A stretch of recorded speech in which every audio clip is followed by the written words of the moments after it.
नमस्कार मित्रांनो, ठरलं तर मग ह्या आजच्या भागात प्रिया चौकशीसाठी अर्जुनच्या ऑफिस मध्ये आलेली असते.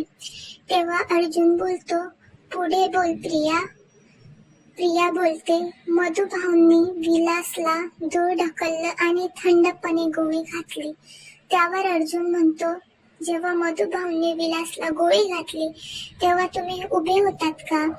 तेव्हा प्रिया खूप गोंधळून जाते. अर्जुन त्यावर म्हणतो, तू म्हटली होतीस विलासला खुर्चीवर बसवलं आणि मग मधुभाऊंनी गोळी झाडली होती. स्क्रिप्ट पाठ नीट नाही केली वाटतं. किती बदलतीये.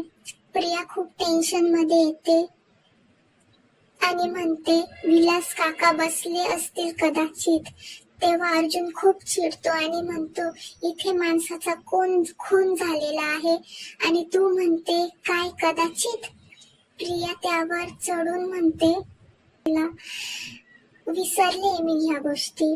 काय फरक पडतो उभे असो किंवा बसलेले असो. तेव्हा सर्वजण एकमेकांकडे बघत असतात. रविराज म्हणतात, फरक पडतो तन्वी, फरक पडतो. कारण त्यावेळी तू वेगळं सांगितलं होतं आणि तू वेगळं सांगते.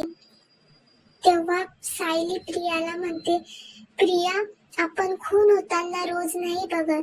तू मग तेव्हाचा एक ना एक क्षण तुझ्या लक्षात असायला हवा.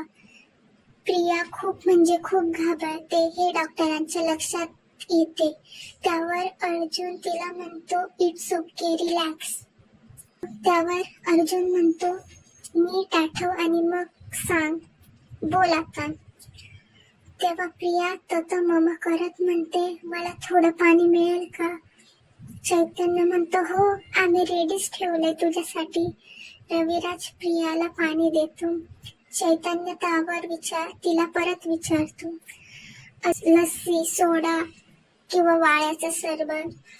प्रिया त्याला चिडूनच म्हणते, फक्त पाणी हवंय. तिच्या लक्षात येतं की डॉक्टर तिच्याकडे बघतायत. तर ती सावरासावर करत म्हणते, ते मला श्वास घ्यायला त्रास होतोय म्हणून. रविराज विचारतात, बाळा तुला बरं वाटत नाहीये का?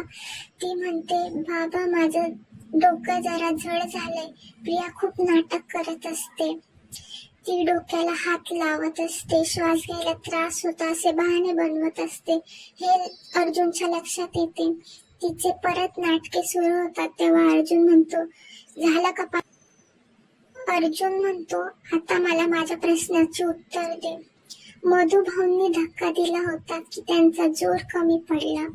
मधुभाऊ विलासवर भारी पडले होते की विलास मधुभाऊंवर भारी पडला होता? मधुभाऊंनी विलासवर खुर्चीवर बसून गोळी झाडली की उभ्या उभ्या गोळी झाडली होती? तेव्हा प्रिया खूप गोंधळून जाते. हे डॉक्टरांच्या लक्षात येते. अर्जुन खूप चिडतो आणि म्हणतो, मागच्या वेळेस स्टेटमेंट मध्ये काय म्हणाली होतीस ते आठव आणि मला माझ्या प्रश्नांची आत्ता उत्तर दे. बोल, काय झालं होतं सांग. प्रिया खूप चिडते आणि म्हणते, बास, कसली परीक्षा घेतोय माझी? मी कसली उत्तर द्यायला बांधील नाही. त्यावर अर्जुन बोलतो, तू बांधील आहेस, कारण ऑर्डर कोर्टामधून आली हे विसरू नको. तेव्हा डॉक्टर म्हणतात, तुम्ही कॉपरेट का करत नाही? त्यावर रविराज म्हणतो, मी तुम्हाला सांगितलं होतं माझ्या लेकीची मानसिक अवस्था ठीक नाहीये. रविराज तन्वीला खाली बसवता. प्रिया म्हणते, मी कॉपरेट करते पण मला श्वास घ्यायला त्रास होतो. माझं डोकं जरा जड झालं. अजून मला जर काही झालं ना त्याला तू जबाबदार असशील.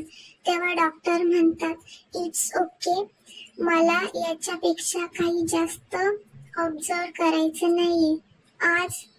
So I think we are done. तेव्हा रविराज डॉक्टरांना थँक्स म्हणून तन्वीला विचारतात, तू बस, मग आपण निघूया. मात्र प्रियाची नाटके सुरूच असतात. दुसरीकडे कल्पना चिडलेली असते. त्यावर अर्जुनचे बाबा म्हणतात, कल्पना, तुला काय झालं एवढं चिडायला? जेव्हा कल्पना मध्ये वर आली, विचारा, तुम्ही कसे वागता तुम्हाला खरंच कळत नाहीये का? तुम्ही बघावं तेव्हा अर्जुन सायलीला पाठीशी घालता आणि प्रियाला घालून पाडून बोलत असतात. त्यावर अर्जुनचे वडील म्हणतात, अगं मी फक्त वाट टाळण्याचा प्रयत्न करतो. त्यावर कल्पना म्हणते, तुम्ही वाट टाळताय की वाढवता? अगं तुला कळतंय का तू सायलीच्या रागापायी किती अनरिझनेबल वागतेस? तुझ्या लक्षात येतंय का? आणि ती सायली आपण सगळे आनंदात राहावे म्हणून किती प्रयत्न करते, किती धडपड करते, हे तुला दिसतच नाहीये. आणि हे सगळं असताना आपण कडवटपणा कधीपर्यंत बाळगायचा? कल्पना म्हणते, म्हणजे मी कडवट वागते ना? त्यावर अर्जुनचे वडील म्हणतात, अगं कल्पना तू मुद्दाम नसशील वागत, पण होत तर तेच ना. अर्जुन आपला शत्रू नाहीये आणि जी मुलगी त्याला आनंदात ठेवते ती शत्रू कशी असेल? कल्पना म्हणते, म्हणजे तुम्हाला नक्की काय म्हणायचंय? घरामध्ये शांतता राहावी म्हणून मी खोटं वागायचं, मग त्यांच्यात आणि माझ्यात काय फरक राहिला? अर्जुनचे वडील म्हणतात, अगं कल्पना ते बघा मला काही माहित नाहीये, मला फक्त एवढंच कळतंय की ती मुलगी माझ्या डोळ्यासमोर आली ना की माझ्या डोळ्यात तिडी जाते. मला फक्त तेवढंच आठवतं की तिने माझा कसा विश्वासघात केला होता. आणि कल्पना तिथून चिडून निघून जाते. इकडे पुन्हा आता रविराज तन्वीला विचारतात, बाळा बरं वाटतंय का आता तुला? अश्विनला कॉल करायचा का?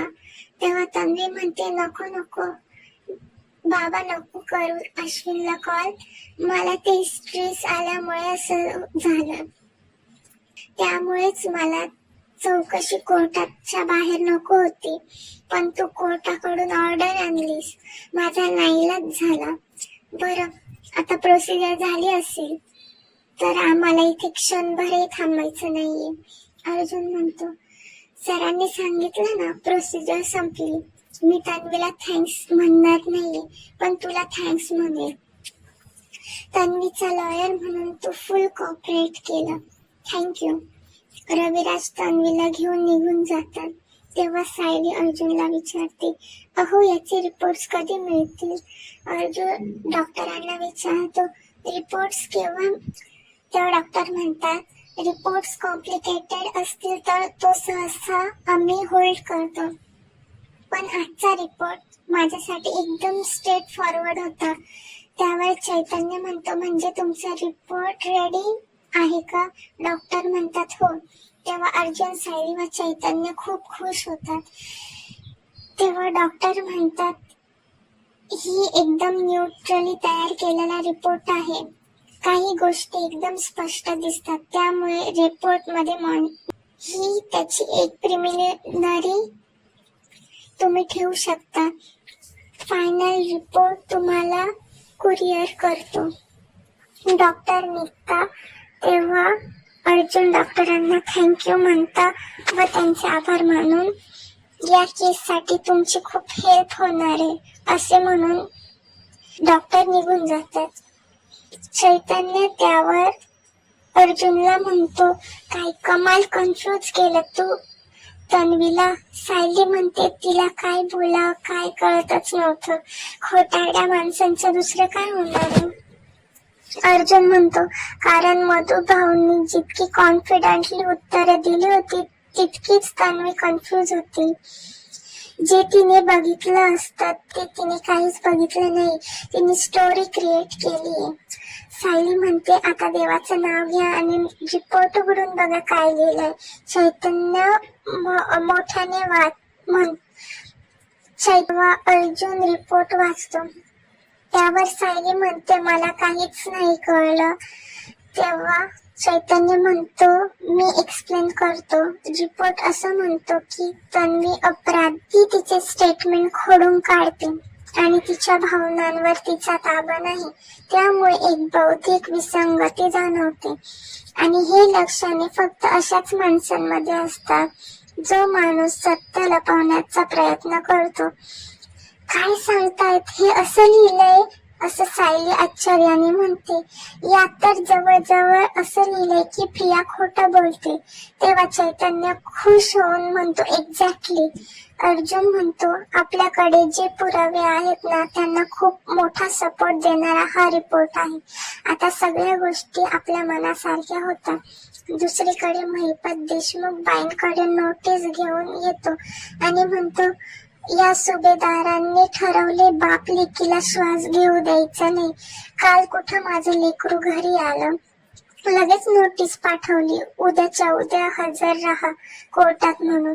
त्यावर देशमुख वकील म्हणतात, ते कळलंय मला. त्या सायकोलॉजिस्टने प्रियाची चौकशी केली, त्यात काहीतरी कळलंय त्याला. त्याशिवाय तो लगेच उद्याची तारीख मागणार नाही. त्यावर महिपत म्हणतो, त्याची चुंदरीनं काही माती नसेल ना खाल्ली ना, नाही तर मी तिचा टाळकच फोडतो. त्यावर देशमुख वकील चिडून म्हणतात, तुम्ही नेहमी हाणामारीच्या गोष्टी का करता तो शिकरे? वकिलांचं ऑफिस आहे, गुड्डांचा अड्डा नाही. पण सॉरी म्हणत, चुकलं माझं, हात जोडून माफी मागतो आणि गप्प बसतो. देशमुख वकील म्हणतात, अर्जुनला जे काही कळलंय सायकोलॉजीच्या रिपोर्ट मधनं ते त्यांनी कॉन्फिडेन्शियल ठेवलं. तो ते काही आपल्याला सांगणार नाही.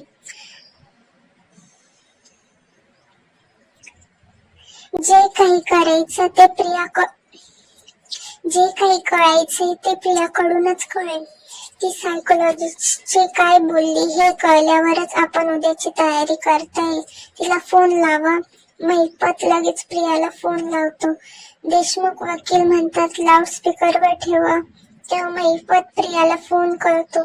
इकडे प्रियाच्या डोक्यात तेच विचार चालू असतात. तिला काय काय प्रश्न विचारले, तिने त्याची काय उत्तरं दिली. ते टेन्शन मध्ये येऊन म्हणते, काय बोलायचं ठरवलं होतं आणि मी काय झालं?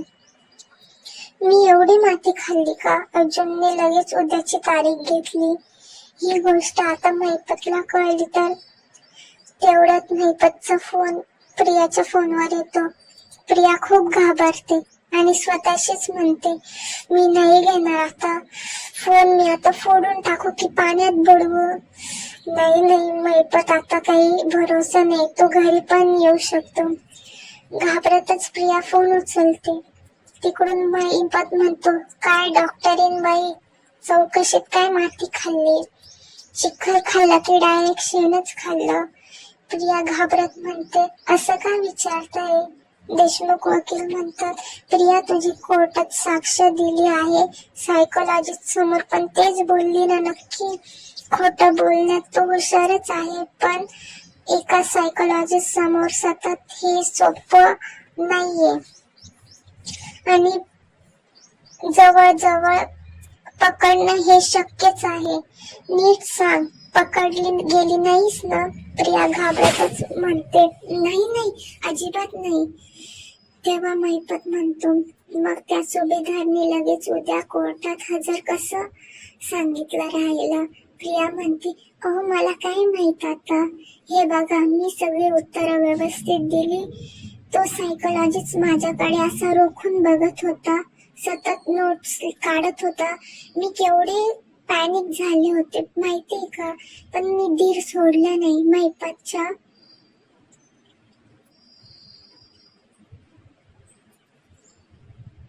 महिपत चिडून म्हणतो, बरं, पण ही जर थाप निघाली तर माझ्या बंदुकीतल्या पहिल्या गोळीवर तुझं नाव. प्रिया म्हणते, मी सगळं खरं बोलते हो. अर्जुन उद्याचीच तारीख घेतली, त्याचा राग माझ्यावर का काढताय? देशमुख वकील म्हणतात, तुम्ही दोघे शांत व्हा एक मिनिट. देशमुख वकील म्हणतात, एक मिनिट दोघेही झालं तरी आपल्याला उद्या कोर्टात अपिअर व्हायच लागणार आहे. त्यामुळे आपापसातले भांडू नका. उद्या कोर्टात काय करायचं त्यावर फोकस करा. महिपत प्रियाला म्हणतो, हे चिचुंदरे, देशमुख बाई बोलल्या म्हणून तू वाचली. कळलं ना? ठेव आता फोन. उद्या परत तुझं थोबाड बघायचंय. जर उद्या काही गडबड झाली तर तो तेवढ्यात देशमुख वकील महिपतकडे बघतात आणि महिपत आणि तो म्हणतो, बाळा ठेव आता फोन. प्रिया घाईतच फोन ठेवते आणि ती खूप टेन्शन मध्ये येते. महिपत इकडे देशमुख वकिलांना म्हणतो, मला सारखं सांग महिपत इकडे देशमुख वकिलाला म्हणतो, तुम्ही मला सारखं प्रिया घाईतच फोन ठेवते आणि ती खूप टेन्शन मध्ये येते. महिपत इकडे देशमुख वकिलाला म्हणतो, मला सारखं सांग महिपत इकडे देशमुख वकिलाला म्हणतो, तुम्ही मला सारखं शांत करायला नका ना सांगू. मला तर असं वाटत होतं ना फोन मध्ये आत घुसून तिची नरडीच चिरडावी, म्हणजे खरं सांगेल ती. देशमुख वकील म्हणता, मस्त, म्हणजे आपल्या विटनेसला आपणच धमकावायचं, घाबरवायचं आणि मग अपेक्षा करायची की तिने कोर्टात आपल्या बाजूने बोलावं. महिपत म्हणतो, मग कोणाच्या बाजूने बोलणार? त्या खेड्याच्या बाजूने. माझ्या विरोधात जायची हिंमत नाहीये तिची. देशमुख वकील म्हणतात, तरी तिच्याशी जपूनच वागा शिखरे.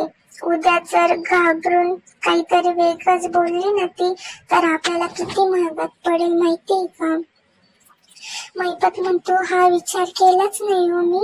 देशमुख वकील म्हणतात, तुम्ही विचार करत नाही हाच तर मोठा प्रॉब्लेम आहे ना. मला विचार करू द्या. उद्या कोर्टात अर्जुनला आपला काहीतरी मोठा धक्का देणार आहे. दुसरीकडे अर्जुन काहीतरी काम करत असतो. सायली येते व म्हणते, आज रिपोर्ट अगदी मनासारखे आले म्हणून किती खुश आहे. त्यावर अर्जुन म्हणतो, मनासारखे रिपोर्ट तर येणारच होते. सायकोलॉजीचा रिपोर्ट खराच असतो. तुम्ही खुश नाही का? सायली म्हणते, आहे की अर्थातच. प्रियाचा खरा चेहरा उघड व्हावा म्हणून एवढी मेहनत केली आपण. आता असं वाटतंय तो दिवस अगदी जवळ येऊन पोचलाय. अर्जुन म्हणतो, येस. सायली म्हणते, बरं मी आवरून येते. तेवढ्यात अर्जुन सायलीचा प्रेमाने हात धरतो व तिला जवळ घेतो. सायली विचारते, अहो काय करताय तुम्ही? अर्जुन म्हणतो, आनंद साजरा करतो. आणि माझ्या बायको सोबत डान्स करण्यापेक्षा वेगळं सेलिब्रेशन काय असू शकतं का? दोघ जण मस्त डान्स करतात. सायली म्हणते, पण तुम्ही अशा कित्येक केसेस जिंकल्या आहात. महत्वाच्या केसेस मध्ये असे महत्वाचे अनेक टप्पे पार केलेले असतील, पण आजचा आनंद काही वेगळाच दिसतोय. अर्जुन म्हणतो, आहेच, कारण माझ्या बाकीच्या केसमध्ये दामिनी देशमुख माझ्या अगेन्स्ट नव्हती, पण या वेळेस मी तिच्या समोर जिंकणार. त्यावर सायली म्हणते, पण समोर कोण वकील आहे याने काय फरक पडतो? सत्य जिंकणे महत्वाचे नाही का? अर्जुन म्हणतो, येस, पण दामिनीचा माज उतरवणं तितकंच गरजेचं आहे. मी जेव्हा तिला कोर्टात हरवेल ना तेव्हा तिचा चेहरा कसा होतो ते बघायचंय मला. सायली म्हणते, पण तुम्ही नाही. त्यावर सायली म्हणते, पण तुम्ही न्यायाच्या बाजूने लढतात, सत्याच्या बाजूने लढतात. त्यापुढे एक व्यक्ती कधीपासून मोठी झाली. ती व्यक्ती चुकीची मिसेस सायली, असं अर्जुन म्हणतो. चुकीच्या पद्धतीने, खोट्या साक्षीदार आणि चुकीच्या पुराव्यांनी ती केसेस जिंकते, गुन्हेगारांना साथ देते. ही दामिनी देशमुख सारखी माणसं माझ्या नोबल प्रोफेशनवर लागलेला डाग आहे. यू डोंट वरी, तुमचा हा नवरा न्यायाच्या बाजूनेच लढत राहणार आहे आणि न्याय हाच आहे. दामिनी देशमुख हरलीच पाहिजे, तिला हे कळलंच पाहिजे. पैसा खोटे साक्षीदार उभे करून कुठल्याही केससाठी योग्य नाही. सायली म्हणते, कळेल, तुम्ही तिला चांगलंच समजावा आणि अशा ठिकाणी जिथे व्यवस्थित कळेल, कोर्टात. अर्जुन व सायली खूप खुश असतात. उद्याच्या भागात आपण पाहणार आहोत देशमुख वकील महिपालला म्हणतात पाटील 4-5 दिवस गायब झाले होते पनवेल मधून, मग पोलीस स्टेशन मध्ये जाऊन हजेरी कशी लावली त्यांनी. शिकळे म्हणतात नसेलच केली त्यांनी.